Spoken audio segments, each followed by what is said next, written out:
Let somebody. You got ahead of yourself. You took a taxi home, but you had no money. I took a taxi home, but I didn't have enough money to pay the taxi. So if you took a taxi home, you didn't have enough money. You didn't have money. Yeah, so I needed to get in the house. Shh. Why didn't you take the bus home? It was getting late, and I was doing homework.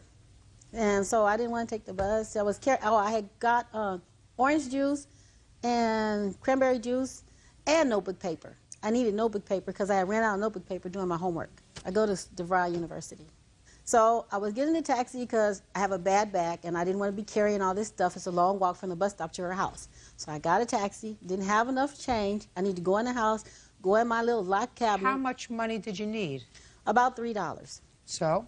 So when you have a taxi waiting, you know, they can call the police if they think you're not coming back. So it was taking so long at the door, I start ringing the doorbell and saying, hey, it's me, Brenda, at the door. Come open the door. I got a taxi waiting.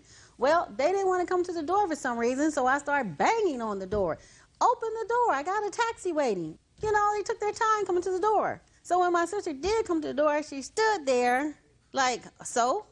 And I said, Deborah, it's me. Open the door. I got a taxi waiting. And then she said, so? And then she finally opened the door, and I said, gee, you know, it's a lot of trouble when you have a taxi waiting. They can call the police on you. It's a serious matter. And, you know, I just want to get some money to pay this taxi. That's when Donald come out the door and said, Mama, you don't have to take that off of her. And I'm going like, what does he got to do with it? But I had to unlock my cabinet to get my money out of it. And so when I went outside and paid the taxi real quick, and he said, thank you, no problem, and came back in, I said, Donald, it ain't, you know, it ain't none of your business what I got to do with your mother when I'm talking to her about something I got to do. And he goes, Mama, you don't have to take that. You should sock her.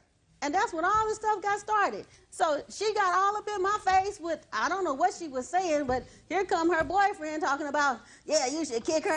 And he grabbed me, and she went to hit me, but I was falling back because he was grabbing me, and I socked her, and I was kicking and everything because they had me, you know, and I'm going like, I'm trying to defend myself. They swinging, and he had me by this side, and I don't know, he knocked me on my couch.